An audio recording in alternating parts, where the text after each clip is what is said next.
Search करें अवामी news. मुल्क भर की ताज़ा तरीन खबरों से बाखबर रहने के लिए सब्सक्राइब करें हमारे चैनल को और बेल आइकन ज़रूर दबाएं।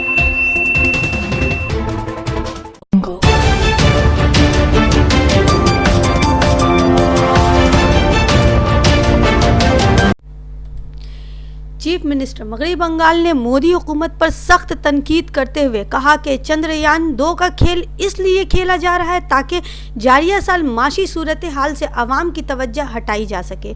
ममता बनर्जी रियासती असम्बली में खिताब के दौरान ये बात कही। इन्होंने सवाल किया कि चंद्रयान की लॉन्चिंग इस मुल्क के लिए पहली दफ़ा है। क्या मोदी हुकूमत से कबल कोई ऐसे तजुर्बात नहीं किए गए हैं? ये सब माशी तबाही से अवाम की तवज्जो फेरने की कोशिश है। ममता बनर्जी एनआरसी के मामले में कहा है कि हम मगरबी बंगाल में एनआरसी नाफिज होने नहीं देंगे। ये सिर्फ माशी बहरान से हटाने की कोशिश के अलावा कुछ नहीं है। इन्होंने कहा कि मोदी हुकूमत में मुल्क माशी बहरान का शिकार है। मैशियत दिन ब दिन गिरती जा रही है, कंपनियां बंद होने के दर पे हैं, लाखों नौजवान बेरोजगार हैं, लेकिन हुकूमत इनके हकीकी मसाइल पर तवज्जो देने के बजाय गैर ज़रूरी अमूर पर तवज्जो मबज़ूल करवा रही है।